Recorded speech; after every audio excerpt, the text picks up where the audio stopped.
Good afternoon and thanks for joining us for the CNBC Africa debate, coming to you live from Davos, Switzerland, where the World Economic Forum is currently in session.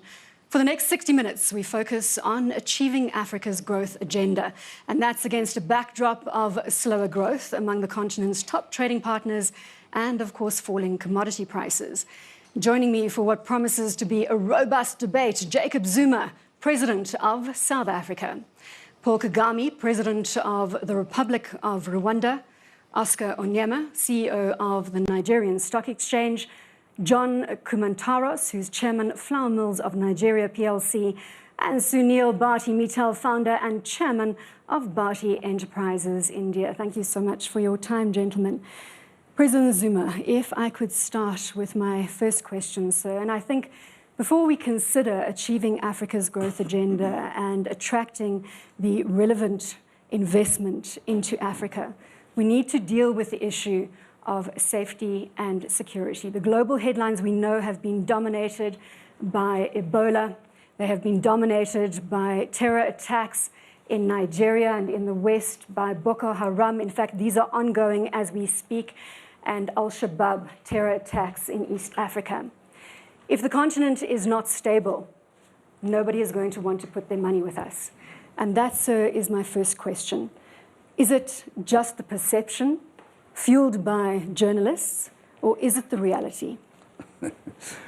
Well, I'm sure we all know that Africa has faced a lot of challenges historically, and we still face challenges.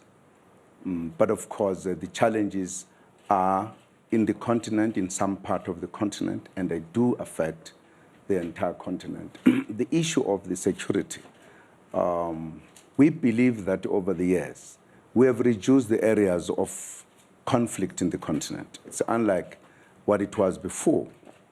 There are issues that have arisen since the fall of Gaddafi in particular, because that tended to undermine the security in the northern part of Africa.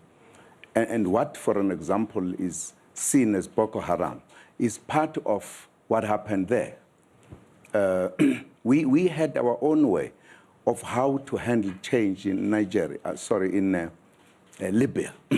But unfortunately, the big countries thought they had their own way, which then helped a very negative situation to reverse the gains that we had made.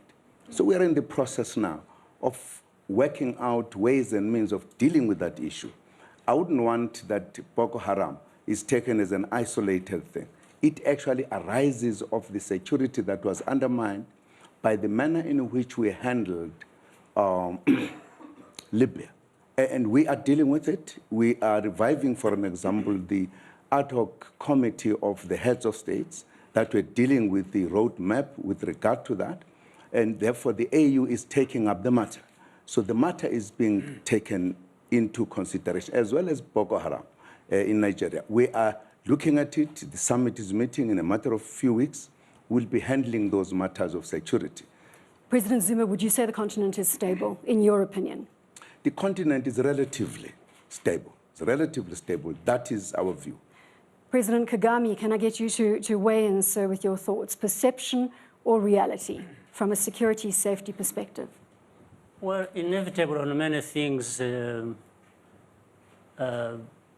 find reality and perception cross paths in a sense until you go to find the details. And then you are able to sort out which is the reality and which is the perception. So in this case, of Africa, the reality is Africa is largely stable and also has some problems of insecurity in different parts of the continent. There's no doubt about that. The issue of perception comes in when maybe some level of exaggeration or misinterpretation of certain situations come in. So here we are talking about reality, and like any other situation, there are going to be matters of reality and matters of perception. But we have to deal with these issues nonetheless, of course, for Africa to grow and continue to develop and reach the prosperity that we deserve and want, we have to start from this very basic principle that there has to be stability. And where there are problems of insecurity, of conflict, we have, as President Zuma has said, we have to get together, collaborate, and make sure that we sort out most of these problems. They will be there, but they should not derail Africa's journey to development and to stability that allows that development to take place. Oscar, picking up on what President Kagame has just said, do you think that Africa is in jeopardy of having its development derailed, considering, and I want to throw in here not just the terror, but coming back to Ebola and pandemics of that nature? Certainly we cannot downplay how critical these issues are. But looking at it from an investment perspective, I really believe that as you consider which countries you're going to allocate your resources to, there are so many things you check off in terms of risk, right? And security is one of them. It's not isolated to Africa only. Certainly you want to make sure that anywhere you're putting your money, in Europe, in the US, in Asia, that your assets are safe. Now, coming back to Africa, most of these challenges that we're facing are quite isolated, in isolated pockets. And those pockets are not necessarily the geographies that drive African economy. And so you have to look at it from that perspective. I believe there is a risk, but the risk is not as big as we're trying to make it out to be. I'm not trying to make it out to be, but I am saying that foreign direct investors look at Africa and paint it with one brush. That's the reality that we're potentially dealing with on the ground. John, let me bring you in here. You are the #1 food and agro-allied company in Nigeria. What are you seeing on the ground in terms of your operations? Well, let me speak first as a foreign direct investor. We had to shut our mill down in Maiduguri, but we have 2,000 people in Kano. We're building a snack line there, noodle line there. We have a $250 million investment in Niger State for a sugar plantation and sugar mill. So certainly in the northeastern region, the people and life is very severely impacted, and you know, the life in the Northeast is under siege. But we're not stopping our investments anywhere else in Nigeria. We're moving full force forward. And don't forget, these terrorist attacks are aimed at trying to disrupt people's lives and livelihoods. And I don't think we have to give in to that. So I think foreign direct investment is full steam ahead. I'd like to say that, you know, to the extent that there is external influences, foreign fighters or border crossings, then perhaps these things in relation to Boko Haram should be brought in a more regional context. It should be addressed perhaps with regional help as a regional issue. And to the extent it's related to social inequalities or perceived social inequalities or existing social inequalities, the answer to that is really building the economy, building the agro-allied sector, building the agro sector. And that's really the underlying root cause of all the issues. So I worry specifically more about the oil pandemic. And I think actually in the oil pandemic is where we're going to find a lot of the solutions to what we're looking for, because it's going to force us to go backwards, produce value locally, get value for our crops, get value for our processing, produce the food that we eat, and that's going to create jobs locally, which is going to strike at the heart cause of the issue. We're going to spend a lot of time on commodities, the pressure, the impact that we're seeing on that front and how it's impacting Africa's growth story. Sunil, I want you to just stay with the issue at hand right now again and get you to come in as a foreign direct investor. 17 countries you are invested in across the African country. You are co-chair of the World Economic Forum on Africa, which was held in May 2014 in Abuja, Nigeria. There, sir, you were quoted as saying that you were going to invest $1 billion on an annual basis into your African operations. Given the current scenario Is that commitment still there? Well, yes. I mean, once you are in Africa, you are in Africa. You just don't withdraw yourself. And I come from India, and we have seen long conflicts in some parts of our country. Punjab has had, where I belong to, 10 years of major issues around terrorism, which thankfully got resolved. Kashmir has seen 2 decades of strife. Investments have to be made. You have to continue to do the investments. And I would tend to agree a bit with President Zuma. Sometimes the optics created through largely foreign media could be scary, but on the ground, things are not that bad. Yes, north parts of Nigeria are a bit of bother. It's hard to send expats into those areas. There's a stress of Boko Haram. Many of our sites are dismantled or blown apart many a times. A couple of our offices have been under attack. But you stay determined on course. And yes, we are spending $1 billion and perhaps a little more. And I would say 10 years of peace dividend that Africa has enjoyed prior to, let's say, 1 year, brought in a lot of investments and a lot of investors. Gone were the days when Africa was dependent on World Bank and IFC, and you started seeing a lot of capital flowing from the private sector. All those MNCs and foreign investors are in Africa now, across the continent. And there are some geographical disparities in some sense. Some places have got much more capital than the others. And I think that's the function of what you say, a stable regime, a terror-free environment to work, and of course, ease of doing business. If you look at Rwanda, they were already doing very well on the charts of ease of doing business. In the last year, they moved another 20 notches up to 46. So there are very good pockets which are inviting more and more investments. And yes, places like Yemen and South Sudan will start falling behind if they don't pick up their environment to operate. As businessmen, yes, we want peaceful environment. That is the best time for people to make investments. But small pockets of terrorism should not scare serious investors away. So it seems that consensus has been achieved. President Zuma, President Kagame, Oscar, your voice also into this, and John, then reiterated by Sunil, that the perception is being made to be more dramatic than the reality on the ground. Then, gentlemen, we have a lot of work to do as Brand Africa and a lot of work to do with the international media. The next point goes now to growth and to achieving growth's Africa, or achieving Africa's growth agenda.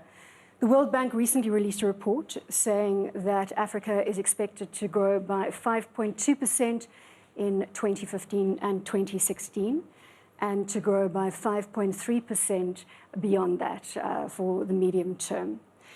President Zuma, as a South African citizen, I don't want to ask you the following question.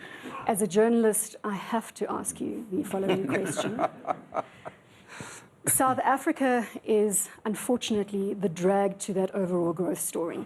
We were looking at growth of 1.4% in 2014, expecting growth of around about 2.2% come 2015. I know, sir, with the National Development Plan, we are targeting growth to hit 5% in South Africa by 2019. But it must be a difficult pill to swallow, that South Africa is the dampener to that bright African story at the moment. Yes, absolutely so. But I think it is important when you look at South Africa, not to club it with other countries. You know, 20 years ago, South Africa was something else. And we are dealing with that legacy, partly. We are not like countries that have been developing all the time. But I think we are doing our best to deal with the legacy, but also expand the economic situation in the country. We are putting infrastructure very massively. We have a plan, as you have just referred to. We are dealing with energy as a specific area to grow the economy. So from our point of view, we understand why we are where we are, but we are doing everything to quicken the pace, to move forward. And that is a positive mood that our country has. And we've got plans to do so. So from our point of view, we think our being a country that is not growing so fast, we understand why. We are doing everything to ensure that we catch up. So that is the mood. And South Africa is a very open country for investment. And it is a destination for investment. And we're We are very ready to tackle the challenges, and we've been tackling the challenge in the last 20 years.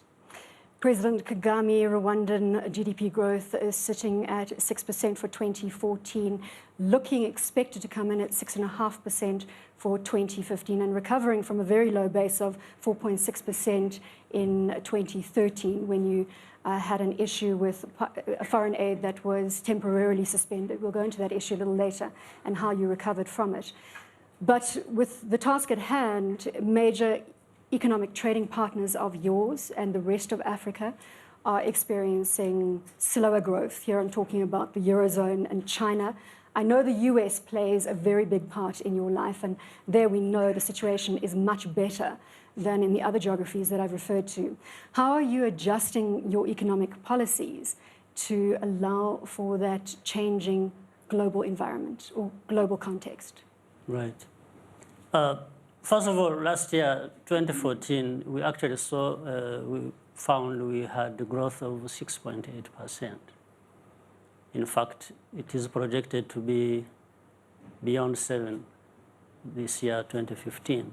So the trend is good. I stand corrected. I've got comparative stats on GDP, so we will... Fine. Anyway, the difference is very small.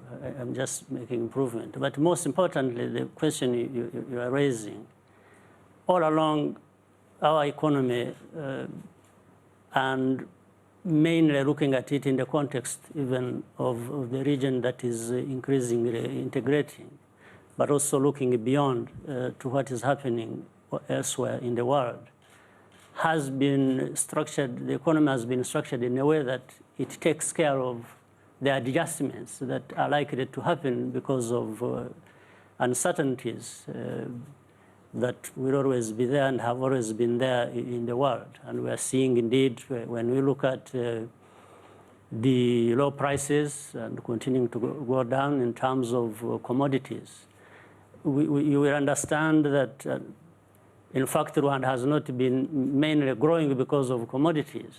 And in fact, largely in Africa, the myth that Africa has been growing just because of commodities, especially when you look at oil and other things, is not very true, because you find that the top African countries that have been growing very fast have not mainly, if you look at Ethiopia, if you look at Rwanda, if you look at a couple of others, it hasn't been just because of commodities. It has been either in manufacturing, financial services, and so on and so forth. So this is where we have continued to concentrate our efforts, as well as behind that, building the capacities necessary in our people, investing more in health, in education, in skills development, and so on and so forth.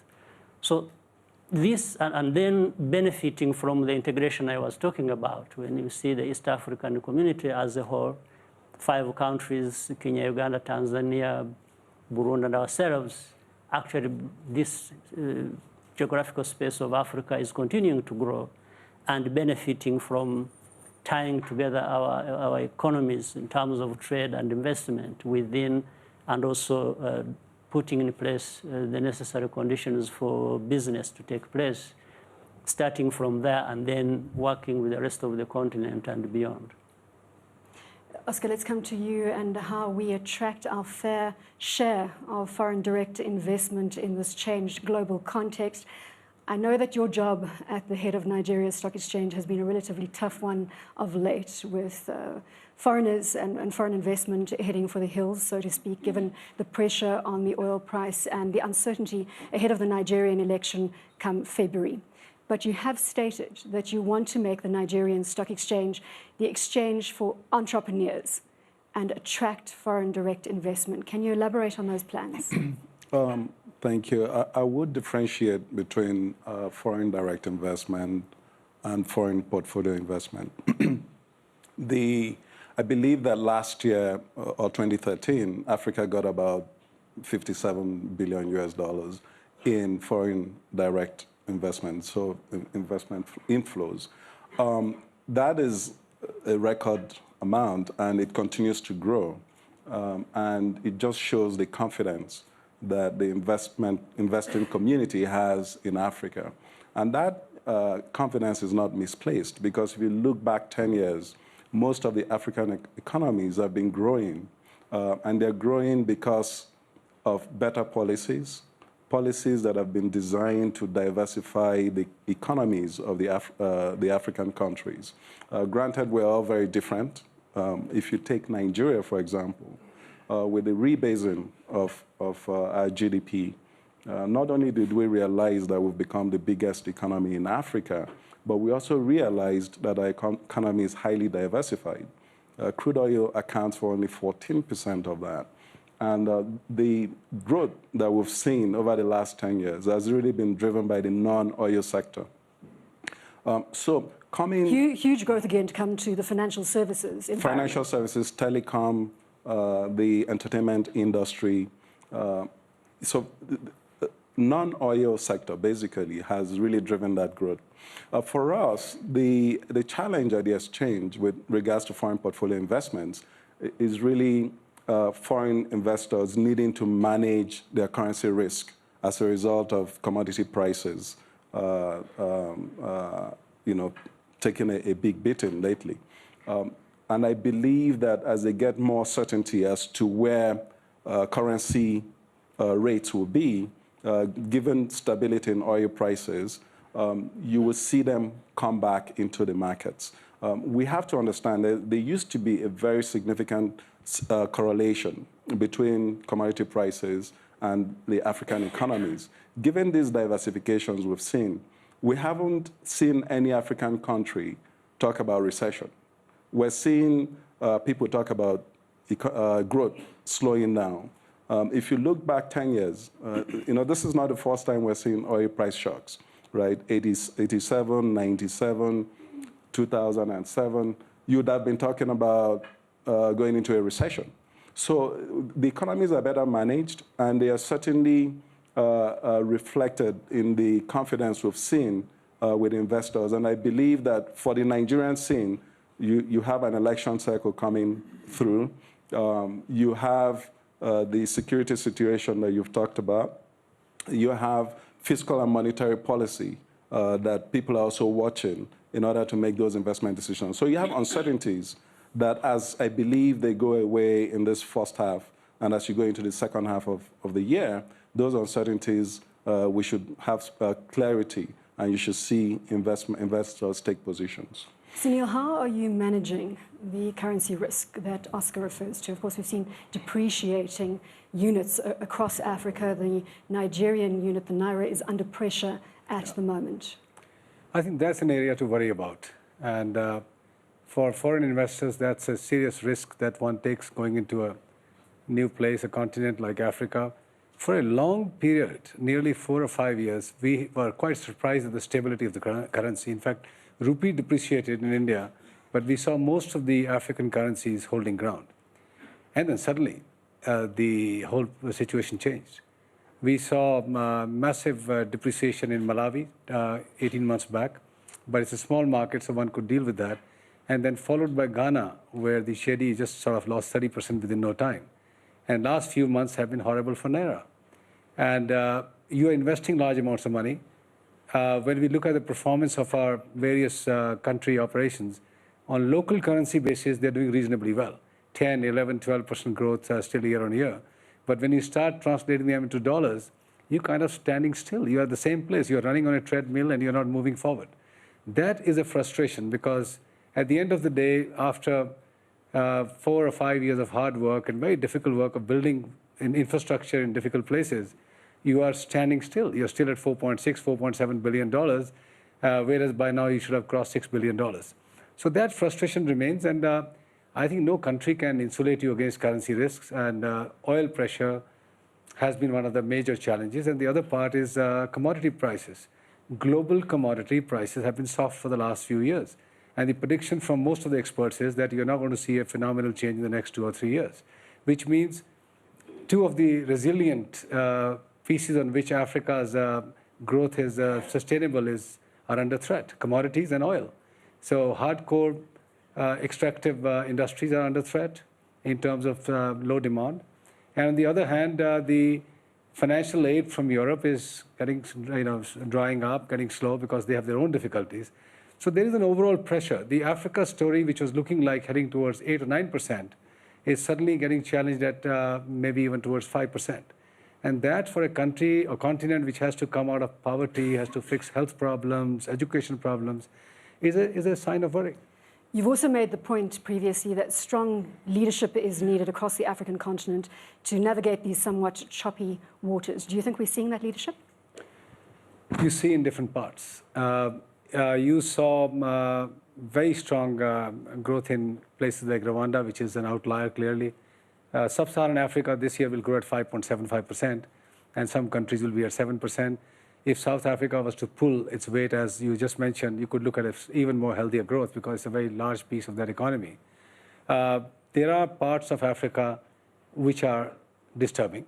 We saw Burkina Faso have had major issues. There's going to be some stability which will take some time to come there. 3 countries are going into elections: Nigeria, Zambia, and Cote d'Ivoire. They are all 3 elections which are pretty imminent now. One has to see what the outcome is going to be. Yet you see pockets of great stability. Many parts of Eastern Africa, even some of the Francophone countries are okay. So without naming any countries, I think you see the difference between strong leadership resulting in very good economic uplift and investments. President Zuma, if you can come in, so on your view of leadership across the African continent.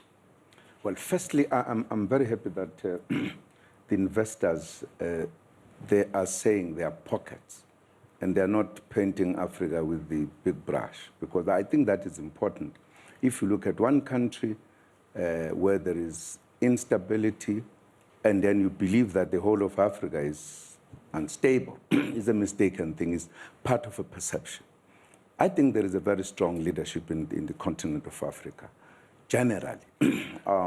Even in the countries where there are pockets of instability, I think Africa is discussing those matters collectively. For an example, if you take the security issue, where there are pockets of instability, Africa has decided to take this matter to its hands.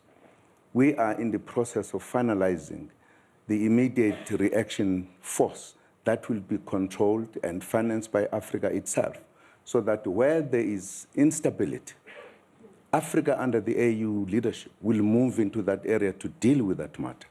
It's no longer like if it happens in one area, that's the end of it.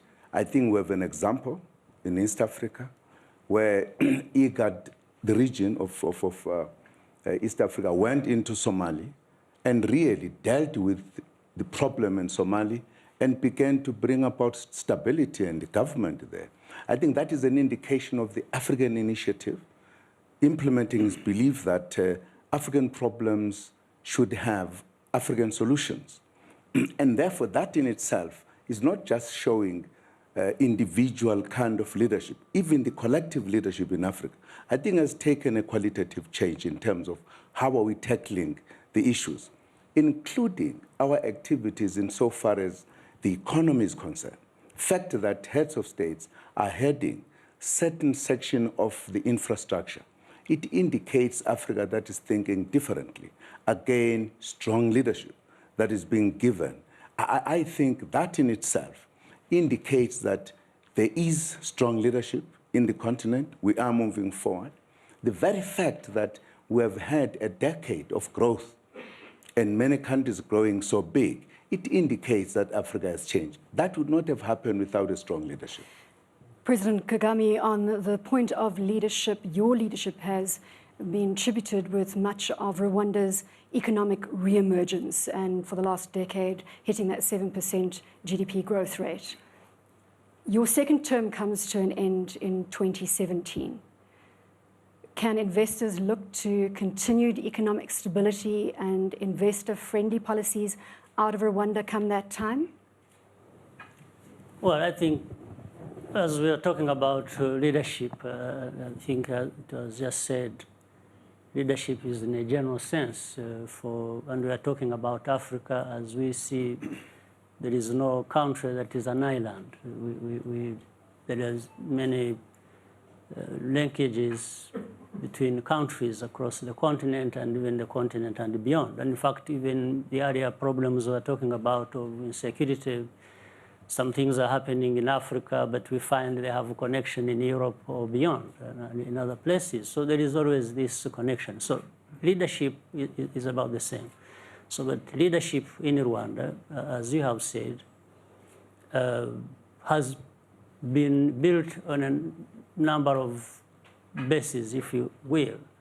It's not just individuals, it's also institutional. And that's what we have tried to do as we invest for our future.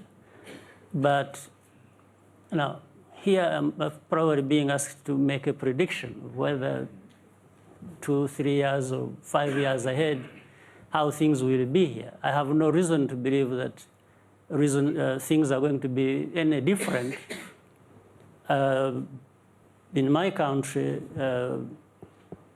in another 5 or 10 years to come.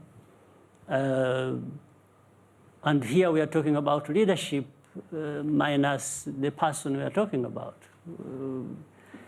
So I think the investors who have interacted with us in Rwanda and others, they must have appreciated the stability we have created in the country, dependent on many things, with that tag leadership. So we keep grappling with what defines the good leadership that will see the continued development in the country, and we also look to working with other countries to make sure that continued growth happens. John, Nigeria Flour Mills has been in Nigeria, Flour Mills Nigeria rather, has been in Nigeria since 1961. Over the last 5 years, you have invested $1 billion US, and the next 4 years, you're going to invest $1 billion. How important is leadership in that investment game for you?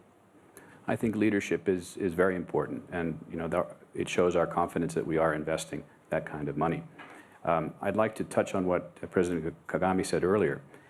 If you understand the growth rates in Africa, Nigeria, 3% population growth every year. 60% of the population is under 30. Those fundamental facts are not shifting. Those people will continue, the population will continue to grow.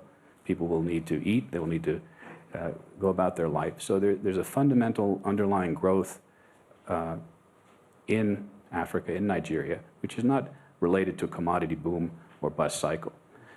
So when we talk about the commodities, it just then becomes a question of how we fund that growth. It's resource allocation towards that growth that we're talking. We're not talking about the underlying growth of the nation is going to continue to, population is going to grow. 2050, Nigeria is going to be as big as the United States. So I think a lot of the policies that are in place in backward integration in Nigeria, the cement industry, the salt, sugar industry, rice is coming on stream, palm, cassava, all these backward integration policies which say, you wish to continue to import things, well, you have to invest in the country to grow it, process it locally. We need to really integrate the countryside with the urban sector. The urban sector, the middle class is growing tremendously. We can't leave the rest of the nation behind. So I think, those policies consistent over time, because these things do take time, you don't turn a switch on and things happen, are fundamental to the ongoing growth of Sunil, Nigeria. Again, you've previously said that infrastructure, in your opinion, is the single biggest risk to the Africa growth story. In fact, you were quoted as saying African governments should go for broke when it comes to investing in hard infrastructure. Can you elaborate? Yes, to my mind, the multiplier impact that the infrastructure projects have on any economy, and we experience that in our own country in India, is enormous. And to my mind, beg, borrow, steal, Africa needs to build infrastructure. And in the absence of infrastructure, you are actually losing a lot of GDP growth there. Look at the intra-Africa trade. It's at 9% of the overall trade. That needs to rise. That's given all the benefits that just have been touted of manufacturing within Nigeria, manufacturing within various places, industries that are in South Africa. Why should cashew kernel get out of Guinea-Bissau, go to India, the coastal Kerala, get processed back into being cashews, and then get back to Africa or other parts of the world? You need to have much more alignment within Africa.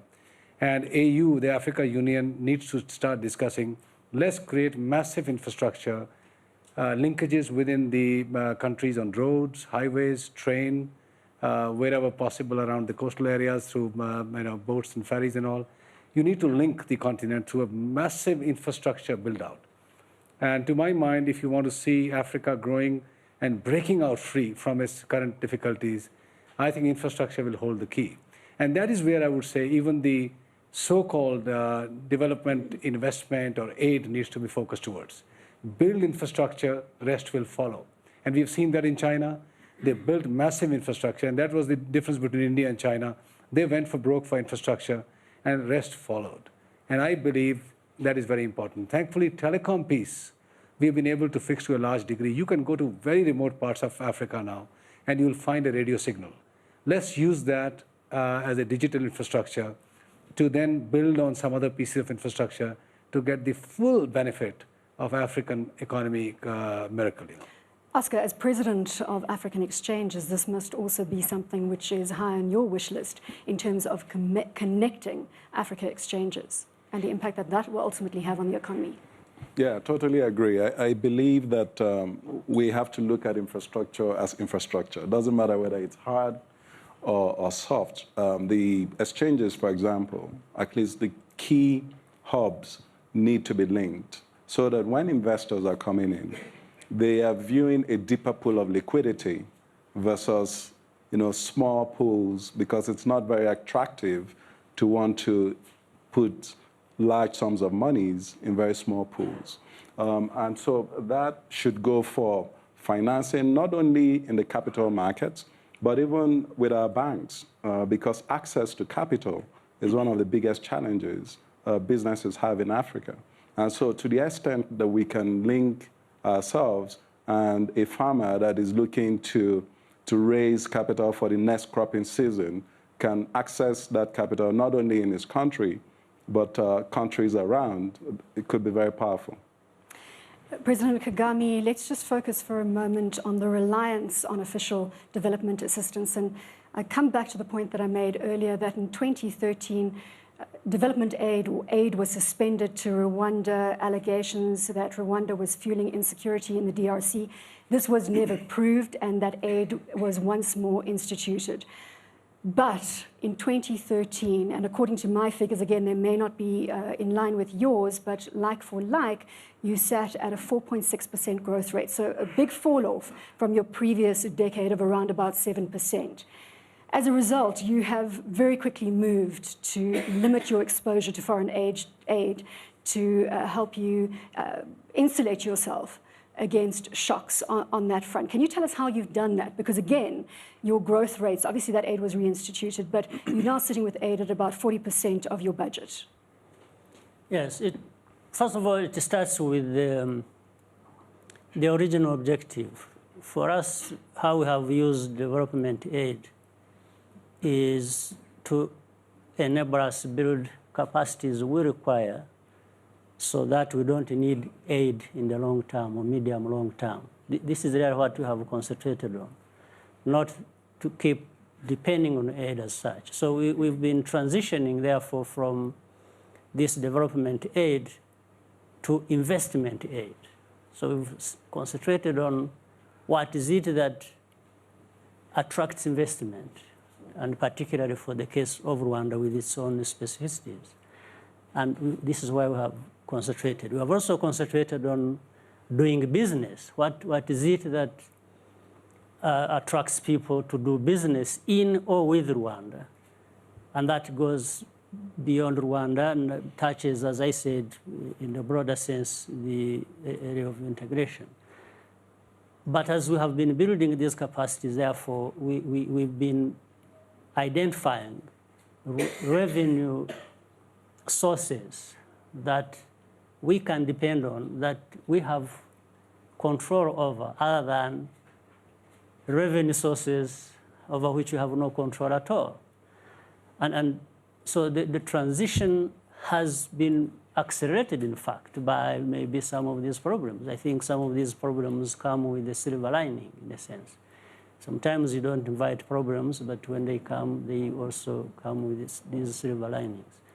So we are not saying that we are over with needing aid at all. No, we are only saying we can survive with less aid now than we would have survived the other day because of, one, investing properly the development aid, two, meaning building capacities, two, identifying these are the areas that actually can constitute revenue generation beyond what we get from aid. And that is what we can do from within and also what we can do as a region and beyond. And then the areas of infrastructure has been said that can't be overstated and so on and so forth. So this is really how we have continued to move forward. And perhaps just to put a little context around there in terms of the World Bank's Ease of Business Index or Ease of Doing Business Index, Rwanda sits in number 3 spot when it comes to the African continent, Mauritius being number 1 and South Africa being number 2, President Jacob Zuma.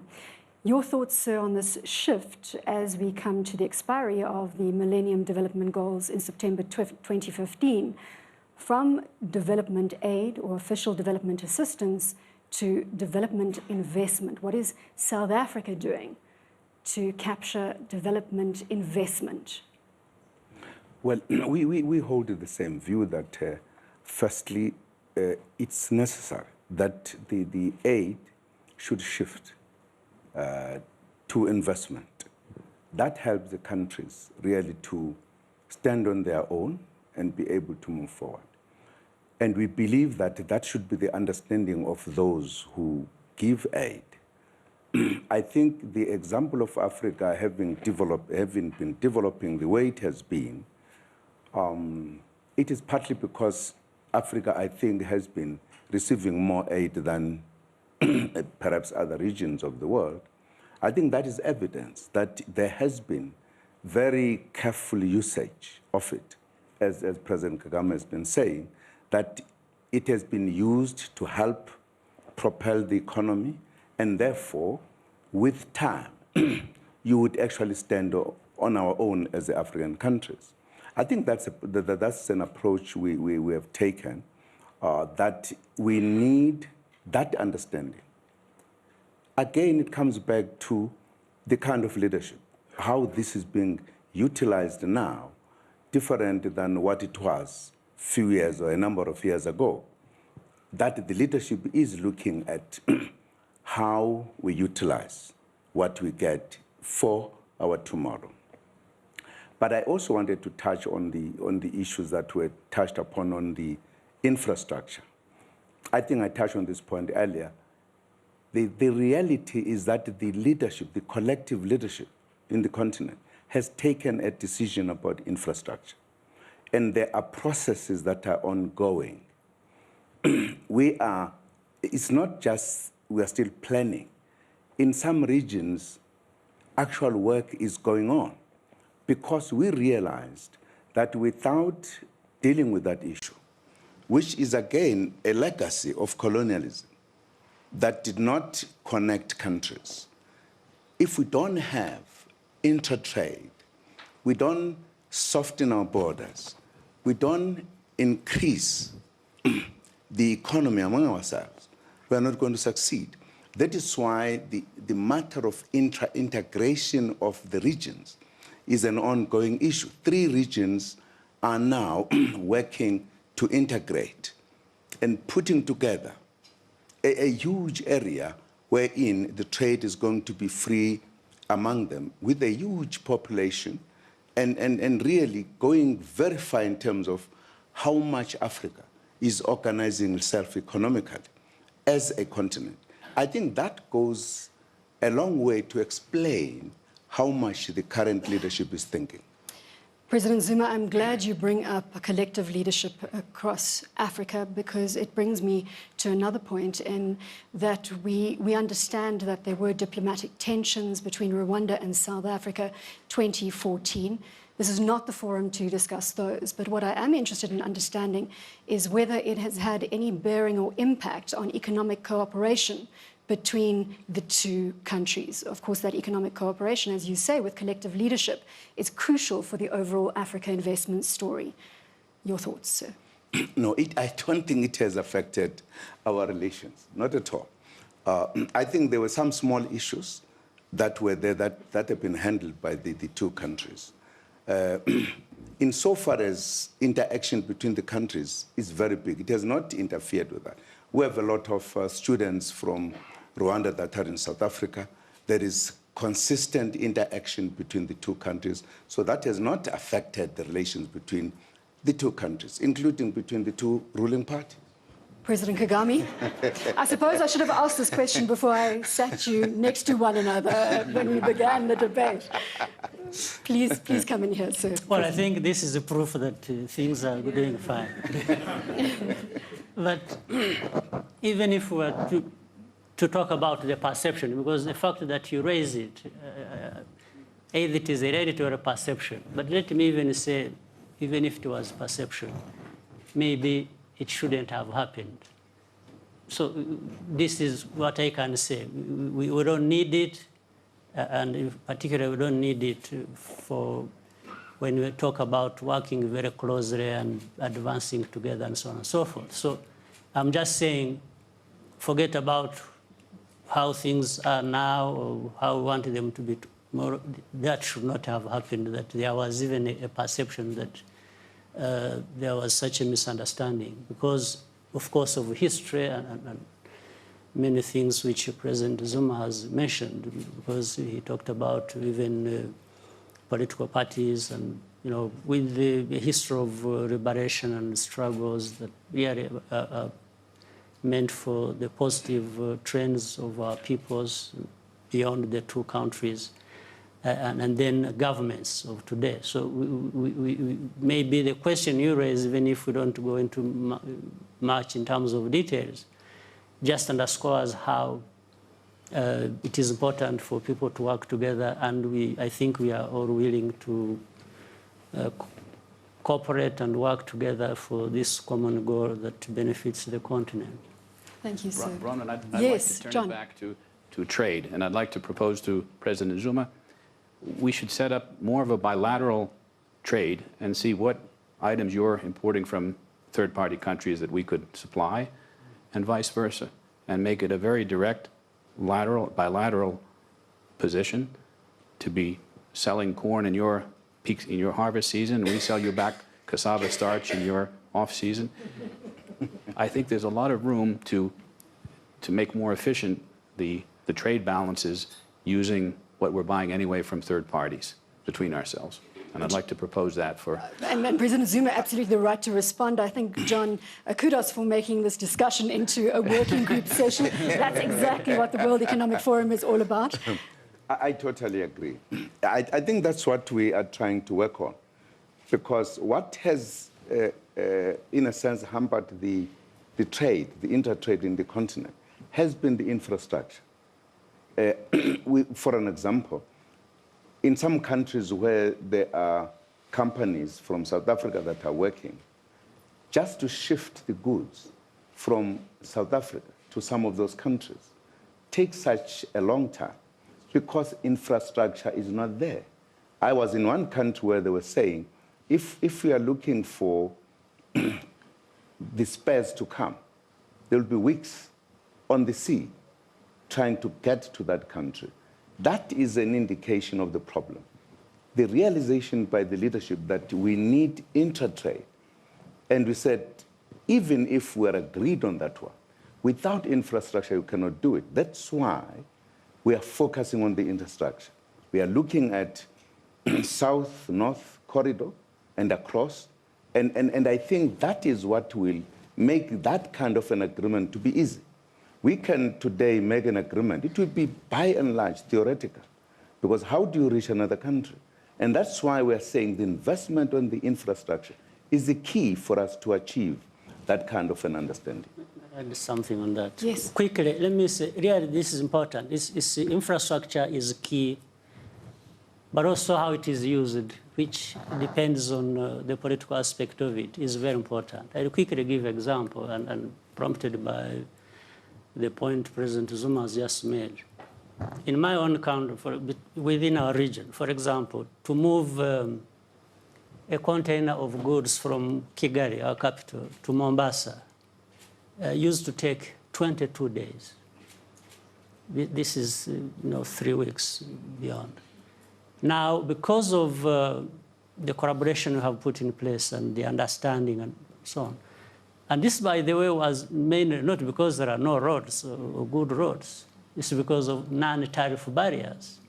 Yes, actually, there were blockages on the roads that were built. That's what was going on. So, but we discussed it among ourselves and tried to identify these issues. Now it has been brought down to 6 days. So from 22 to 6. Sure. Huge benefits. So first, it's infrastructure. Second, there must be the political will to drive all these things to make sure they happen. Sunil? Just quickly, I'm happy that we have a real consensus here on infrastructure and intra-Africa trade. So I would say more connectivity between Africa through roads and all, but including flights. I think we need to have many more flights within Africa. It's torturous to travel within Africa. And the other part is the investments that are sometimes celebrated are largely in the extractive industries. Most of the countries, when they invite people to investments into those kind of industries, must start putting conditions of local manufacturing. Some sort of value addition must be mandated. The beneficiation theme. Yes, so therefore, if it is copper in Zambia or parts of DRC and other areas, there must be some industries to follow. And that's where I would like to have the benefit of both the presidents who are very close to India. Investments from India have largely been into manufacturing, services, telecommunications. We have many people here, Godrej is here, who are manufacturing, distributing. India brings good capital. I think the selection of capital and perhaps some inverted benefits in terms of concessions and all should be given to those investments which are generating employment, which are getting manufacturing and linkages within Africa. Well, Sunil, you are, of course, co-chair of the India-Africa Business Council. Perhaps we can book you a room after this session, sir, with the two presidents in question. He has investments in their countries already. That's good. I would like to add to what Sunil is saying. I believe that movement of people needs to be addressed as well. So if you're an African traveling in Africa, you need more visas than a European. So, and it takes political will to address it, and I think that you don't need infrastructure to do that. So if we're able to address that, then that should help. The second point I wanted to make, the areas that he spoke about, manufacturing, telecom, and all of those things, are the areas that are actually driving economic growth in most of the African countries. And so to the extent that we can come up with policies that influence and reinforce those types of investments, then it will only add to the growth of GDP across Africa. We've got 7 minutes to conclusion, and I want to throw forward now to a quote from the World Bank Global President, Jim Yong Kim, who said that blockages to private sector investment need to be removed. It's critical that blockages to private sector investment are removed in countries, because the private sector is the largest generator of jobs, and hence that is the quickest way to reduce poverty. And that comes to sustainable development beyond the Millennium Development Goals expiring in 2015. We're moving to a theme of sustainable development. Gentlemen, I want you in conclusion to come back to me with those road blockages, the blockages to private sector investment that you would like to see removed. We have two heads of states who can execute very quickly. Sunil, can I start with you? You know, to be honest with you, Africa is very welcoming of foreign investment. There are really no areas where there are any restrictions on FDI, for example. You can enter into most of the countries and invest at will, and there's generally a warm welcome towards those investments. So many countries have FDI restrictions and all and slowly opening up, but Africa, that way, has been very good. Secondly, it has realized very earlier on that its resources, whether it's in the air like spectrum or under the ground, can be put to good use for the benefit of the societies and economies. And I would say that here again, Africa has actually taken a lead. In India, we struggle with spectrum. In Africa, plentiful of spectrum has been given. And the message is go build networks, serve the communities, get broadband connections out there. So I don't think so there are really any policy issues. There are ground realities which are difficult. We spoke about infrastructure. We spoke about linkages. I think one area where I would say I was, to my dismay, very surprised was skills are not available in Africa. And if they are available, they are so expensive that for an Indian company getting into Africa, that was a shock. That people who like to stay back in Africa who have the necessary skills want European salaries or American salaries. And that's a disconnect that Africa must deal with, which means the pool of people who are skilled is rather limited. And with 1 billion people, and very young people at that, we need to have a massive investment towards building skills and training people so that there is a lot of local talent available. John. I don't think I would add much except the known ones. Infrastructure, roads, gas, rail, low-cost financing for investment, and especially in agriculture. The most important thing government can do is give a good, consistent policy towards development and growth and expansion that's transparent and a level playing field and consistent. And I think those mechanisms are in place, and I think Nigeria and the rest of Africa have come very, very long distances in that regard. I think those are the enablers that are needed for business to go, and then government get out of the way and we'll run. I think that's the Moving spirit. quickly on to Oscar. Oscar. My colleagues have said it. African governments have really put in place policies that are very, very welcoming of investments. In Nigeria, no capital gains tax, so it's zero. The dividends are taxed at 10%, very competitive. Where I think we really need to do more work on, when we think about industries, we think about policy, regulation, operation. Policy has really been greatly improved, and that is driving the growth that we've seen. Private sector wants the regulations to be consistent and allow them to do what they need to do. And so making sure that over long periods of time, you know under what regulations you're going to be doing your business, and you have certainty around that, really removes one uncertainty in doing your business. A number of nodding of heads in the audience in agreement. President Kagame. Well, it's infrastructure, skills, creating a predictable environment so that people know what to expect when they are doing business with you. That's very important. Then the other point which has already been made is to make sure that we allow Africans to move freely across borders and invest with and in each other as we should. I think if we do this, then the rest will follow. President Zuma. Well, I agree. Generally, I agree.